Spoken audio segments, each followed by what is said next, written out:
My son removed my name from my own mailbox, like he was organizing a filing cabinet. I discovered it on a Tuesday morning, 2 months after he'd moved in temporarily. I walked to the curb the way I had for decades, fingers already cold from the metal latch. The little brass nameplate that had read Eleanor Walsh for 37 years was gone.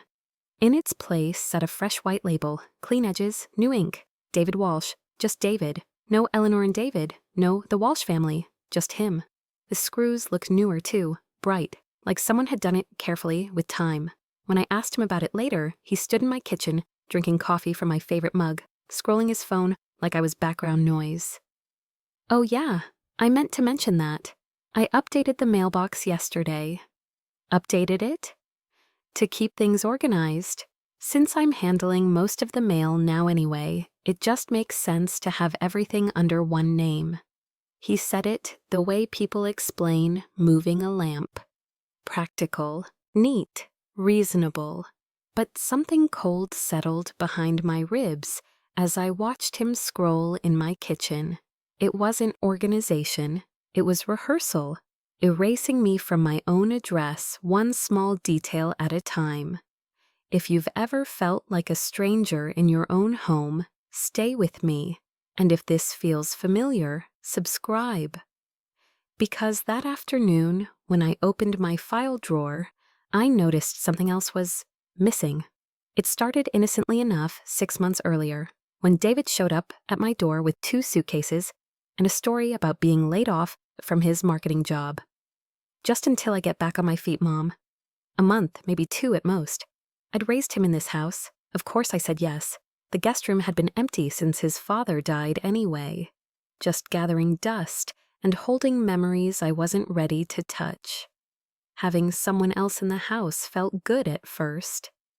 Footsteps in the morning, the soft hiss of the coffee maker. A voice across the dinner table instead of the evening news talking back at me. But temporary has a way of stretching when no one keeps track of the calendar. 1 month became 2. 2 became 4. By month 6, David had settled into routines that looked less like a visit and more like a claim. His clothes filled the guest room closet. His groceries filled my refrigerator. His friends came over for weekend barbecues in my backyard, like this had always been their hangout spot. 3 months became 6, 6 became permanent. The first time he intercepted my mail, he made it sound like a favor. I'd been wondering why I hadn't received my monthly bank statement from First National. For 40 years, that statement arrived on a 3rd Tuesday of every month, regular as clockwork. When the 4th Tuesday came and went with nothing, I mentioned it to David over breakfast. Oh, I meant to tell you about that. I set up paperless billing for most of your accounts. It's much more secure this way. Paperless billing? Everything goes to email now instead of paper mail. Better for identity theft. You don't want statements sitting in the mailbox where anyone could grab them. He spoke while typing on his laptop. Emails, he said, were job applications and follow-ups. He didn't look at me when he described logging into my bank to way help. I noticed out of the corner of my eye a small banner flash on his screen. Something like, settings updated, and then it was gone. But I like seeing the paper statements, I said. I like going through them line by line. You can still do that, Mom. I'll print them for you when they come in. Actually, that's even better, because then I can help you spot anything unusual. The way he said help you spot told me he'd already been looking stag, deciding what was normal on my behalf, sorting my life like a stack of invoices. But where were my property tax notices? 2 weeks later, I went looking for my house deed to settle a question about the property line with my neighbor, Mrs. Chen. I kept important documents in a manila folder in the bottom drawer of my bedroom dresser, right where I'd stored them for decades. The folder was there, but when I opened it, the deed wasn't inside. I searched through every paper twice. mortgage documents from 1987, insurance policies dating back to the 90s, my late husband's death certificate, marriage license, social security cards. Everything was there except the one thing I needed. The deed to my own house had vanished. When I asked David that evening, he was making himself a sandwich, laying out turkey and cheese like he was assembling a project. Oh, the house papers? Yeah, I filed those somewhere safer. Safer than my bedroom dresser. Mom, that drawer isn't fireproof or waterproof. If something happened, you'd lose everything. I put them in a safety deposit box at the bank. Which bank? First National, same place as your checking. It just made sense. And then, as if to make it sound official, he added, like it was no big thing, I had you sign the little authorization card when we were there last week. Remember? Just so I could help with access. I remembered signing something. I remembered trusting the word help. I need to see those papers, David. Mrs. Chen has a question about our fence line. Sure, no problem. I'll grab them next time I'm near the bank. But he didn't grab them the next day or the day after that. When I brought it up again, he was always heading out or getting back or in the middle of something. My own house papers were suddenly not mine to request. My own house papers were suddenly classified information. The banking situation got worse 2 weeks later when I tried to check my balance online. I'd used the same password for years. Eleanor 1952. Simple, memorable, mine. The system told me it was incorrect. I tried again and again. On the third attempt, it locked me out completely. When I called customer service, the representative explained that someone had recently changed my password for security purposes. She couldn't give me the new one over the phone, but she could see the change had been authorized with my social security number and security questions. You could come in with ID to reset it, Mrs. Walsh, or if you have a family member who helps you with banking, they could assist with online access. I knew exactly which family member had helped. That evening, I told David what the bank said. He didn't seem surprised. He pulled out his phone and tapped through screens like this was routine. Oh, right, I updated your passwords last week. The old one wasn't secure. Anyone could guess. Eleanor 1952. He handed me a printed sheet, account numbers, routing numbers, and a password that looked like spilled characters. He'd printed my recent transactions too, highlighted, with neat little notes in his handwriting. See? Much better. And I can print your statements whenever you need them, so you don't have to worry about complicated passwords. He handed me printouts like I was a child. Standing in my own kitchen, holding my own financial life on paper that he had decided to generate for me, I felt something shift, quietly but permanently. This wasn't protection. This wasn't helping. It was control, wrapped in concern. And by the time my name disappeared from the mailbox, he'd already moved everything else where I couldn't reach it. The mailbox incident I mentioned at the beginning happened 2 weeks after the banking situation. That Tuesday morning when I walked out to collect the mail and found my name completely gone, replaced by David's alone, something crystallized in my mind that had been building for months. 72 years I'd lived in this house. I'd painted these walls, planted the garden, replaced the roof twice, and buried my husband in the cemetery 3 miles down the road. I'd raised David here.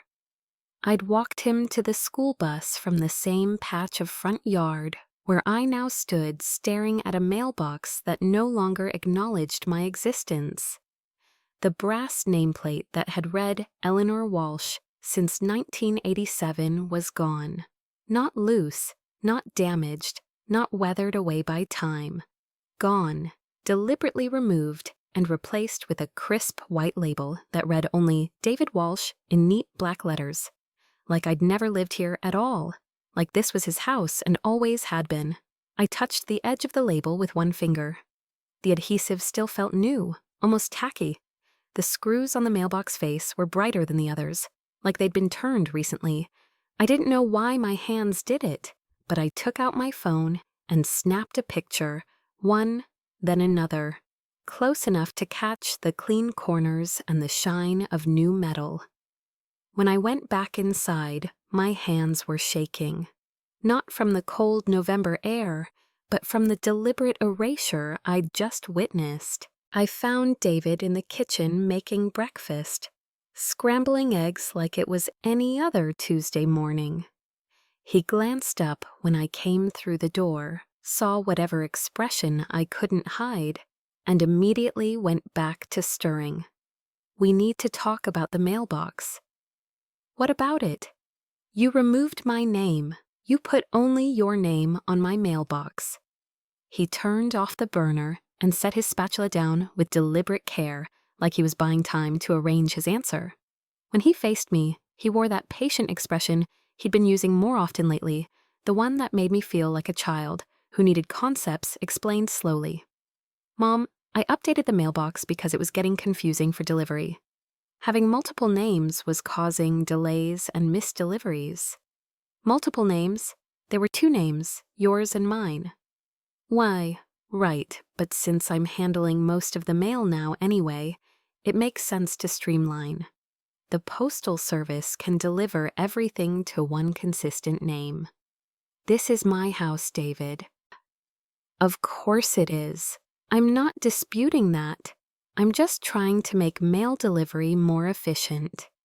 He said it with such reasonable conviction that for a moment I wondered if I was overreacting. Maybe this was about postal efficiency. Maybe I was reading too much into a practical decision. But then I remembered the bank statements I wasn't receiving, the deed I couldn't find, the passwords I could no longer access. This wasn't about efficiency. Mom, you're getting confused about small details again. The gaslighting was so smooth, I almost believed it myself. That afternoon, I decided I'd had enough of promises about accessing my own documents. I went into the guest room while David was out, another job interview, he'd said, and started looking for anything that proved where my house papers had gone.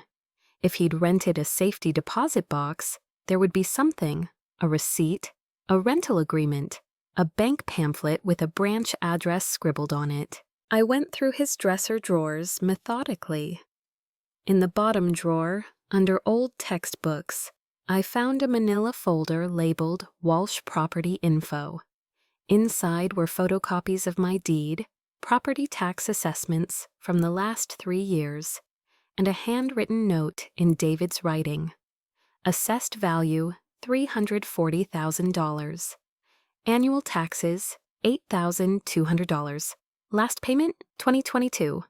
Last payment, 2022. I was reading it in November of 2023. When David came home, I was waiting in the living room with the folder open on my lap. We need to discuss my property taxes. What about them? According to your notes, they haven't been paid this year. He glanced down, and for a brief second, I saw something flicker across his face. Not surprise, not confusion, something closer to calculation. I've been handling those payments, Mom. Don't worry about it. Show me the receipts. What receipts? The proof you paid the county tax assessor. I don't keep paper receipts anymore. Everything's electronic now. Then show me the electronic receipts. I'll have to look. My computer's been slow. Files are scattered. Let me get organized and I'll find them this weekend. He promised this weekend. The weekend came and went. Then his computer crashed. Then he was recovering files. Then he had an interview out of town. Then the county office was closed when he tried to call. Always another excuse, always another delay, always another reason I couldn't see proof that my property taxes had been paid with my money. 3 weeks later, Mrs. Chen knocked on my door holding an official-looking envelope. Eleanor, I think this was delivered to my house by mistake. It has your address, but it ended up in my mailbox. The envelope had the county tax collector's seal and the blunt strip of certified mail across the top. The kind of letter you don't misplace on purpose. Mrs. Chen's eyes lingered on me, the way neighbors look when they're trying not to ask the question they already suspect the answer to. Has your mail been having problems lately? Something like that. I waited until she left. Then I opened it at the kitchen counter, the paper tearing louder than it should have in the quiet. Final notice, tax sale proceedings. My address sat in bold at the top. Below it, delinquent taxes for 2021, 2022, and 2023, plus penalties and interest. The total due was printed in red, $31,847, and the language underneath made my throat go tight. If payment is not received, scheduled for tax sale auction. In smaller print, a timeline, 45 days. I read the notice 3 times because my brain kept refusing to let the words settle. And then I noticed the part that made my stomach drop even harder.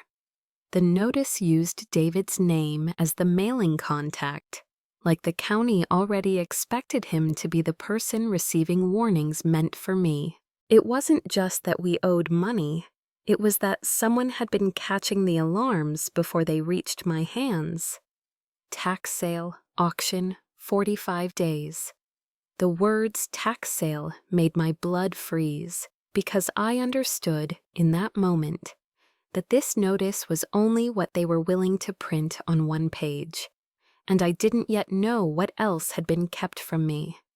That night, I sat at my kitchen table with the tax sale notice spread in front of me and read it until the timeline stopped looking like ink and started feeling like a clock. 45 days. December 18th. If the county didn't receive payment by December 18th, my house would be scheduled for auction to recover delinquent taxes.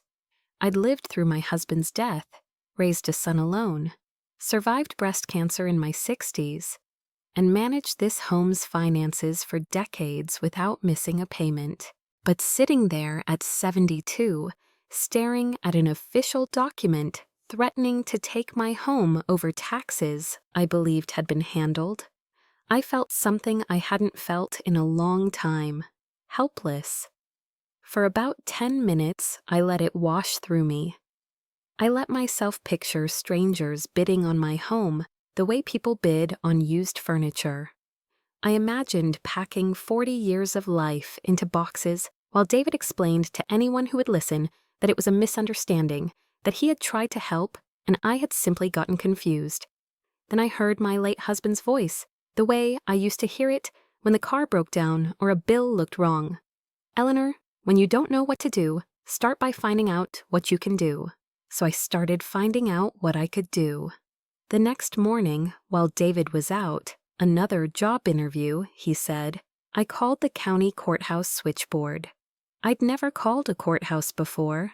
I found the number the way I still found numbers, slowly, carefully, like I was choosing the right door in a hallway. When the receptionist answered, I said, I received a tax sale notice. I need to understand what happens next and what records exist. Ma'am, you'll want the clerk's office. Hold one moment. The clerk who came on was patient and crisp in the way government voices often are, trained to be polite without promising comfort.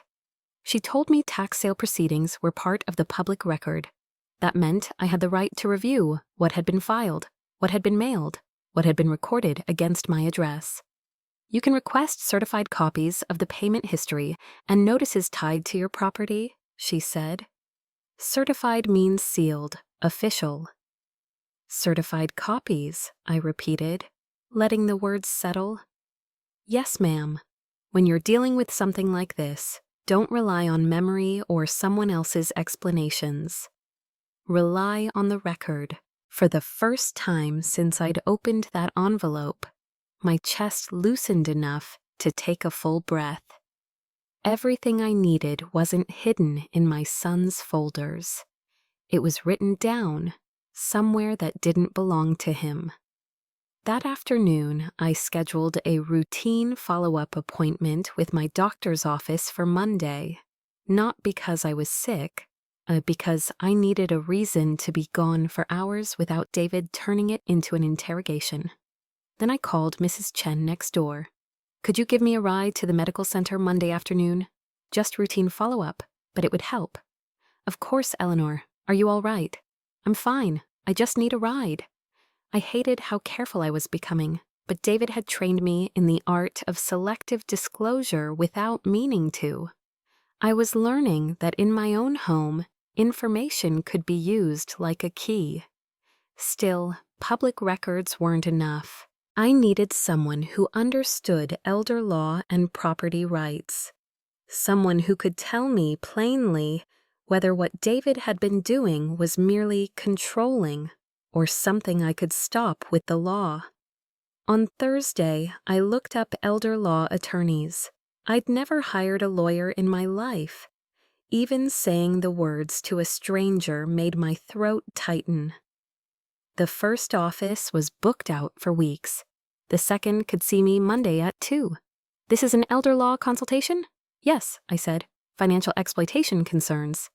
Bring any documents you have. I scheduled the appointment under my maiden name, Eleanor Morrison, and gave Mrs. Chen's number as a backup contact. The moment I did it, I realized I was becoming someone I hadn't been before. Not dramatic, just careful. On Monday, Mrs. Chen drove me across town, believing she was taking me to a medical appointment. I felt guilty about the deception, but I couldn't risk David finding out before I understood the ground beneath my feet. The attorney, an elder law specialist with kind eyes behind wire-rimmed glasses, listened without interrupting while I told her about the mailbox, the missing deed, the passwords I could no longer use, and the tax sale notice with its bright red total and 45-day threat. When I finished, she didn't gasp. She didn't perform shock. She simply nodded, slow and steady, as if she'd seen this shape before. What you're describing is a pattern we see, Mrs. Walsh, she said. Control disguised as help. The first step isn't accusing anyone.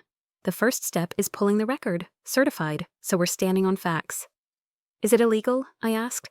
It can be, but right now, your urgent problem is the tax sale timeline. If the record shows what you suspect, we can take steps quickly. And if your son has been interfering with mail and access, we may also involve protective services. One thing at a time, receipts first. Her face went grave, not theatrical, just focused, when she looked again at the date.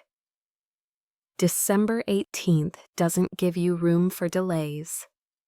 The next morning, I didn't ask Mrs. Chen for another ride.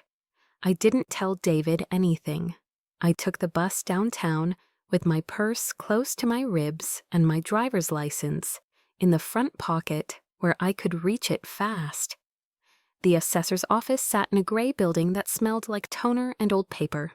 Fluorescent lights hummed overhead. People stood in line, holding folders the way people hold medical test results, careful, tense, trying not to look afraid. At the counter, I said, I need a complete payment history for my property taxes. The clerk didn't smile. She didn't need to. She said what she had to say. I'll need identification and to verify you're the property owner. I slid my driver's license across the counter and watched her type. Click, click, scroll. Another click. Her eyes moved across the screen, then up to my face. Mrs. Walsh, I'm showing significant arrearages on this property. My stomach tightened. The total currently due is $89,647, including penalties and interest accrued over multiple years of non-payment. For a moment, I didn't hear the rest of the room.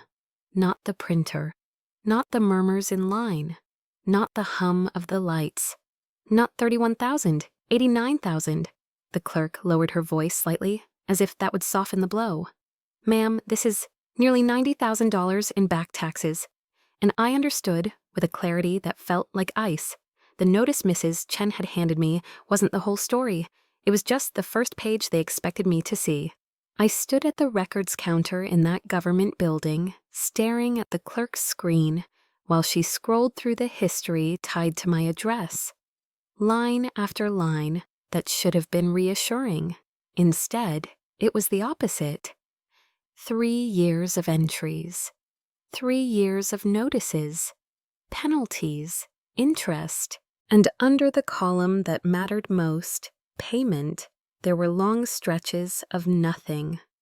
0, not partial payments, not late payments, not a single clearing transaction that matched what David had promised he was handling. "Ma'am, are you all right? Would you like to sit down?" Her voice pulled me back into the room. I realized I had been holding my breath. Behind me, people waited with folders tucked under their arms. Normal errands, normal lives. A woman asking about a mailing address. A man paying a fee. The soft shuffle of shoes on tile. The hum of fluorescent lights overhead. Normal. I was the only one standing there, learning that my home had been drifting toward an auction block while my son drank coffee in my kitchen. "I need certified copies of everything," I said. Every notice, every penalty, every mailing. The complete payment history. The clerk's fingers paused over the keyboard. "That's quite a lot of documentation. The copy fee will be substantial." "I don't care about the fee." She nodded once, as if she had decided what kind of day this was going to be, for both of us.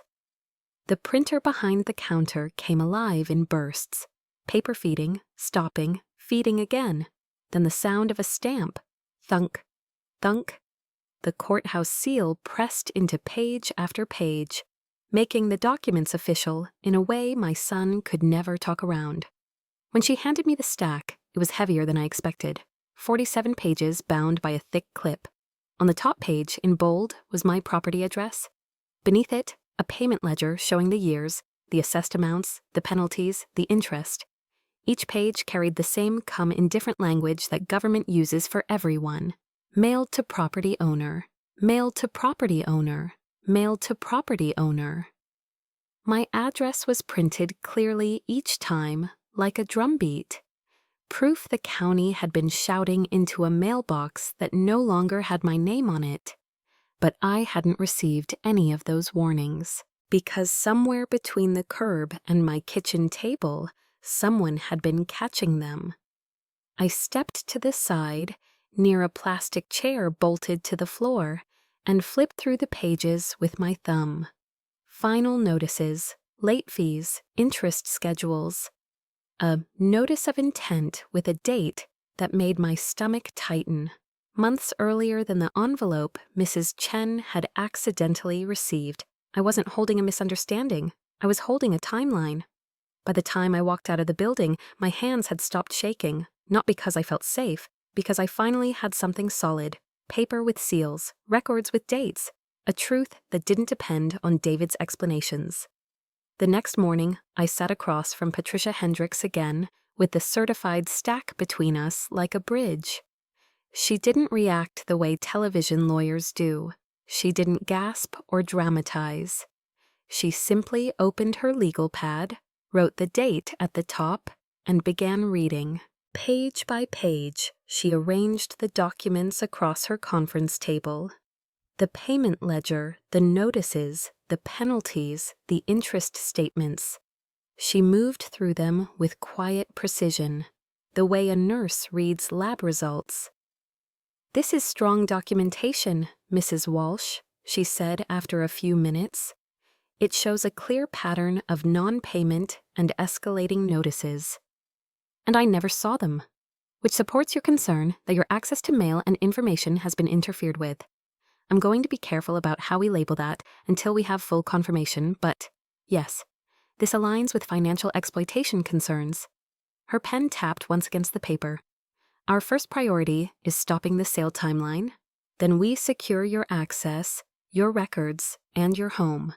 "What can we do to stop it?" I asked. "We file an emergency request for a stay.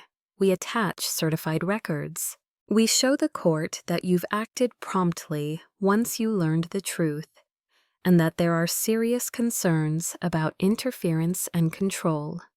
The goal is to pause the process, long enough to resolve the arrears properly and investigate what happened to your notices. She slid a yellow sticky note toward me with 3 items written in clean handwriting. Emergency filing today, Protective Services report, parallel track. Restore control, mail, accounts, documents.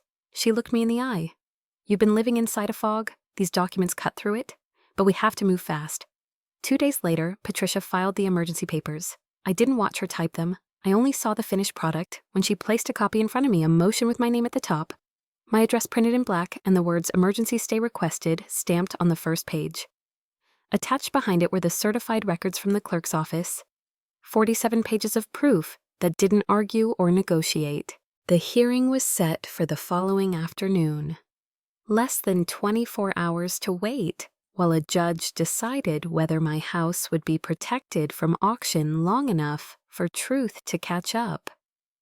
That night, I spread everything I had on my kitchen table the way I used to spread fabric patterns when I sewed David's Halloween costumes as a boy.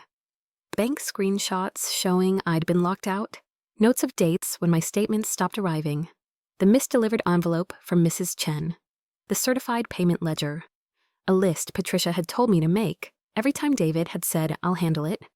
I arranged it chronologically. I wrote the dates in the margins. I kept hearing the clerk's stamp, thunk, thunk, like the sound of a door closing behind a lie. The next day, in courtroom 3B, the air smelled like old wood and disinfectant. A low murmur filled the benches. Somewhere a copier ran, then stopped. When my case was called, it echoed off the walls in a voice that did not care whether the people involved were family. Case number 2023 HC 4471. Emergency motion for stay of proceedings. Patricia stood and spoke the way she always did, clear, controlled, factual. She translated months of my confusion into a timeline a stranger could understand. She pointed to the certified pages. She explained the deadline. She asked for one thing, time. The judge reviewed our attachments in silence. Pages turned, a pause. A pen moved across paper. He asked a few short questions, dates, mailing address, when I first learned of the arrears. Patricia answered with the record, not opinion. Finally, he looked up. Based on the documentation presented, this court grants an emergency stay of the scheduled tax sale proceedings pending further review. I didn't realize I had been bracing my shoulders until they dropped. The stay is temporary, the judge continued. 60 days. The plaintiff must either resolve the arrearage or present additional evidence supporting longer relief. His gavel didn't slam the way it does in movies. It was a simple sound, wood on wood, small, final, and real. When we walked out, Patricia handed me the signed order. At the top it read, "Order granting emergency stay." I traced the words with my eyes like they were a lifeline. That evening, I drove home with a folder that contained something David hadn't been able to organize away. Official time, a court order, a deadline that belonged to me now. The porch light was on when I arrived. The house smelled like garlic and tomato the moment I opened the door. 6 months ago, that smell would have meant comfort. Now it felt like a set. David was in the kitchen stirring a pot of sauce, moving like this was just another ordinary evening. A wooden spoon in his hand, an apron tied carelessly at his waist. "Hey, Mom," he said without turning around. "How were your doctor appointments?" I set my purse on the counter gently. I didn't answer right away. The folder in my hand was thick enough to make a soft thud when I placed it down. David's spoon slowed, and for the first time in months, he turned his head and really looked at me. David stared at the papers spread across my counter as if they were written in a foreign language.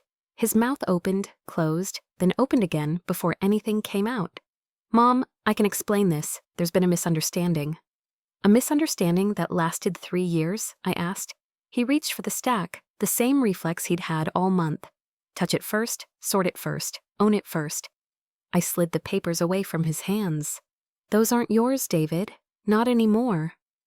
His jaw tightened. The tax situation is complicated. I was trying to negotiate a payment plan with the county. They kept changing the terms. Then show me the correspondence about that plan. What correspondence? I tapped the top page, county seal in the corner. The words certified copy stamped so hard the paper still held the impression. David, I have 47 pages of certified records here. Every notice the county sent, every penalty, every final warning. If you were negotiating with them, there would be a paper trail. He shifted, eyes darting across the headings like he was searching for a loophole in the font. I was handling it informally, phone conversations. You know how bureaucrats are, they don't document everything. I also have the payment ledger from the assessor's office, I said. $0 paid since 2020, not partial payments while you negotiated. Not delayed payments while you worked out terms. Nothing. The kitchen felt smaller with all that truth laid flat between us. For months, this room had been the stage for his reasonable explanations. Mail efficiency, password security, organized filing systems. Now it was the first place his words had nowhere to hide. He tried another angle, the concerned son voice. Look, I know how this looks, but I was protecting you from stress. You don't understand how government agencies operate. They send scary notices to intimidate people. So you decided not to pay anything at all? I was researching our legal options. Assessments can be challenged. Sometimes it's better to let the situation develop so you have leverage. I watched him build a defense out of phrases that sounded smart and meant nothing. County records don't bluff. Deadlines don't negotiate. Interest doesn't care about informal conversations. I kept my voice even. David, where did the money go? What money? The money I gave you for property taxes. $8,200 each year. 3 years, $24,600. Where is it? For the first time, he went quiet. No quick explanation, no tidy justification, just a silence that stretched long enough for me to understand something without him saying it. He finally swallowed. I used some of it for household expenses, groceries, utilities, maintenance. Household expenses? I've been contributing here, Mom. Food, repairs, bills. Your fixed income was tight. My laugh came out small and sharp. My fixed income was never tight, David. It was fine until my taxes weren't being paid. He looked away, and in that single movement I saw the truth. He wasn't confused. He wasn't careless. He was choosing what I was allowed to know. I slid one more document onto the counter, this one thicker, cleaner, with a court header at the top. Order granting emergency stay, case numto 2023, HC 4471, a judge's signature beneath it. Do you know what this is? I asked. His eyes flicked down. The spoon clattered softly against the edge of the sink behind him, an accidental sound from a hand that had stopped pretending to be steady. Mom. This is 60 days, David. 60 days the court gave me to keep this house from going to auction while we sort out what happened. And I didn't get it by trusting you. I got it with records you can't talk around. The documents spoke louder than his explanations ever could. The next morning, I called Patricia Hendricks. I want a family meeting, I told her. Not in my kitchen. Not with him spinning and stalling. In your office. I want him to hear his options from someone who deals in facts. That's wise, Mrs. Walsh, she said. A neutral setting changes the dynamic. The meeting was scheduled for the following Tuesday at 10 a.m. I told David over breakfast like I was announcing a dental appointment. None. We're meeting with my attorney next Tuesday. His fork paused midair. A lawyer? Mom, that seems... Extreme. This stopped being a family matter when it became a court matter, I said. We have filings now, orders, deadlines. A lawyer is exactly what we need. Can't we handle this ourselves? Work out a plan, get the taxes current, move forward? We could have handled it 3 years ago, but you chose not to. On Tuesday morning, Patricia's conference room smelled faintly of coffee and paper. The table was wide, clean, and impersonal. No stove behind us, no family photos on the counter. Nowhere for David to turn the conversation into a performance. I placed the certified records in the middle like a weight. Patricia didn't use dramatic language. She didn't need to. She pointed to headings, dates, totals. Mr. Walsh, the record shows sustained non-payment, escalating notices, and interference concerns regarding your mother's access to mail and financial information, she said. Those facts create potential legal exposure. My client's priority right now is protecting her home and restoring control. David's knee bounced under the table. He stared at his hands as if the answers might be hiding in his knuckles. Patricia continued, calm as a metronome. Here are the options that resolve the immediate crisis. She slid a single-page sheet toward him, typed, numbered, simple enough that no one could pretend not to understand. Option 1. You provide proof of funds and pay the full arrearage on a verified timeline, through escrow, before the stay expires. That means cashier's checks or documented loan approval, not promises. David cleared his throat. What if I can get a loan to cover part of it? Then you bring the approval letter and a schedule showing full payoff before the court deadline, Patricia said. The court order buys time. It does not erase the debt. She tapped the second line. Option 2, you move out by a set date, return all keys, return all documents in your possession, and sign a written agreement that you will not access your mother's mail, accounts, or property records. If you refuse cooperation, we escalate. Protective services, and if appropriate, referral to investigators. She let the words sit, not as a threat, as a map. Then she looked at me. Mrs. Walsh, you also have options. You can revoke permission for him to live in your home. You can change locks. You can reroute mail officially. You can require all contact about finances be in writing. You are not required to accept vague timelines that keep your property at risk. David finally looked up, and his eyes were wet, not with innocence, but with panic. Mom, you're really doing this? I held his gaze, steady.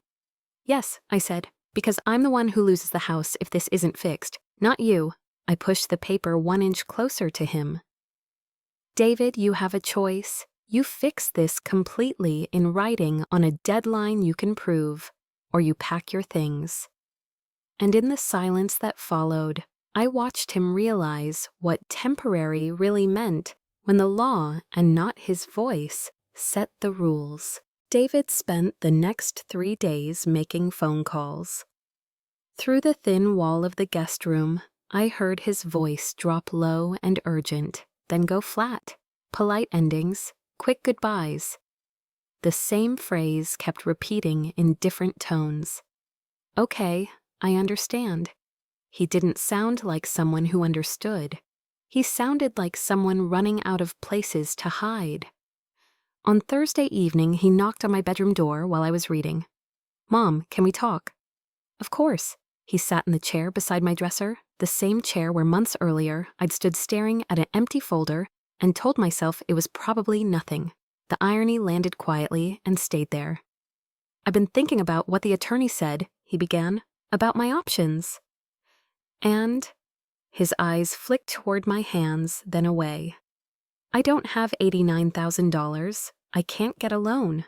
My credit, it isn't good enough after being unemployed. I see. But I also don't have anywhere else to go right now. Everyone I called either doesn't have space or they don't want a long-term house guest.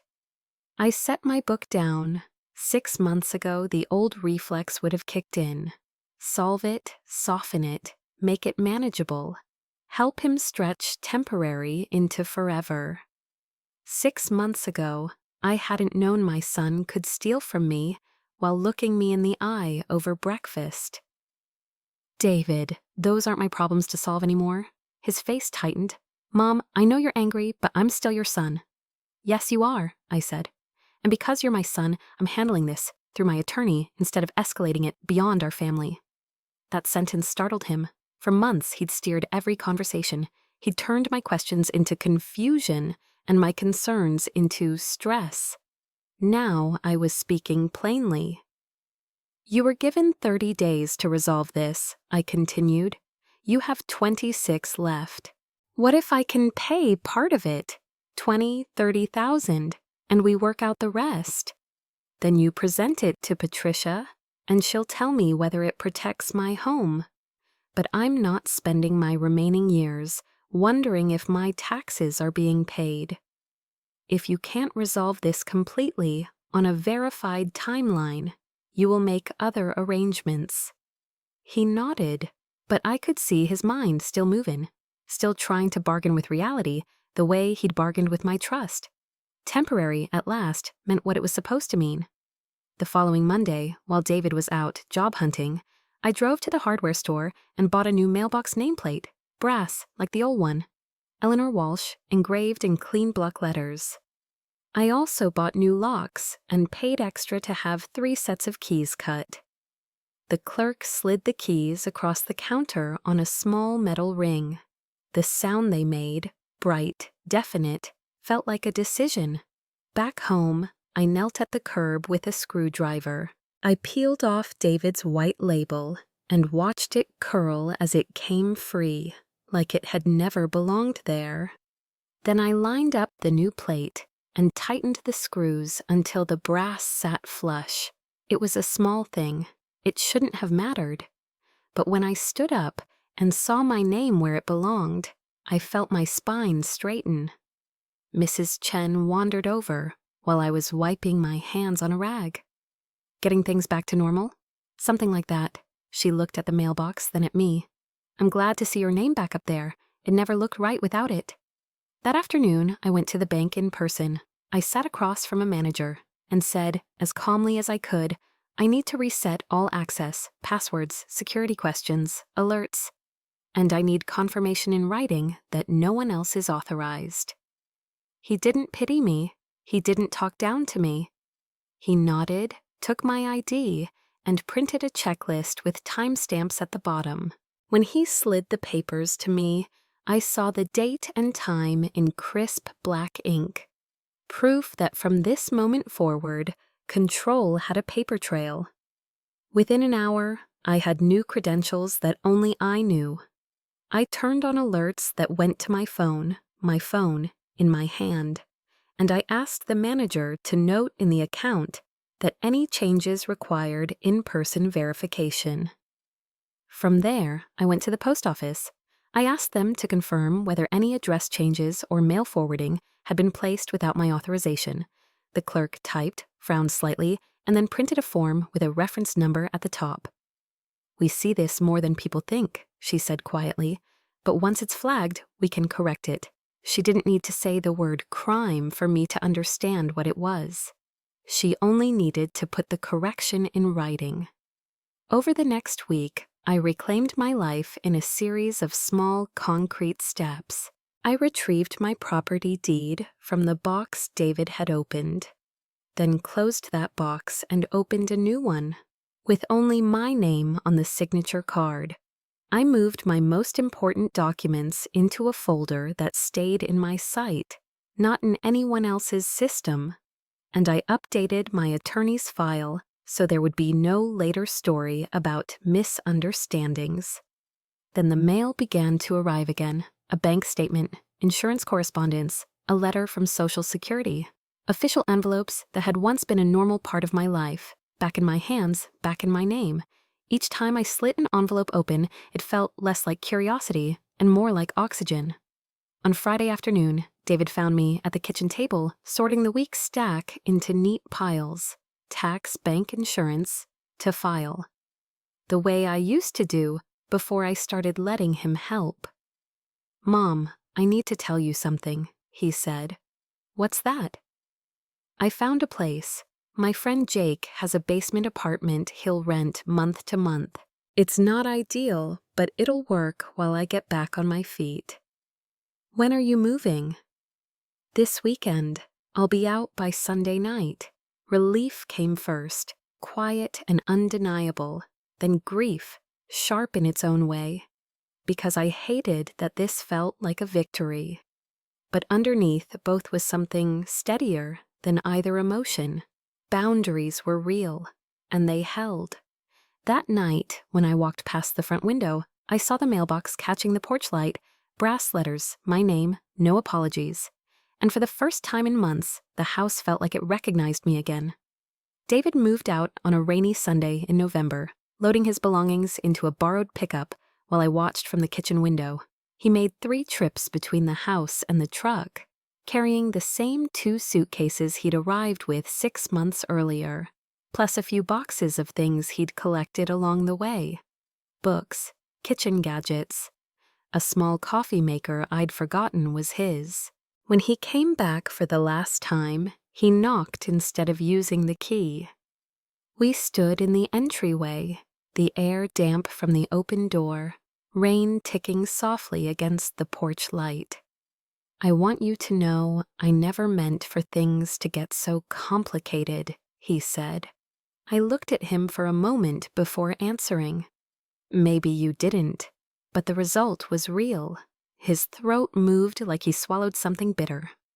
"I'm sorry about the tax situation. I thought I was buying us time to figure out a better solution."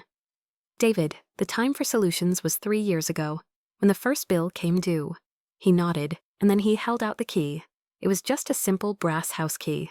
But when it landed in my palm, it felt heavier than metal. It wasn't just access. It was an acknowledgement. This wasn't ours. It was mine. And living here had always been a privilege with responsibilities he hadn't met. "I'll figure out a way to help with the debt," he said quietly.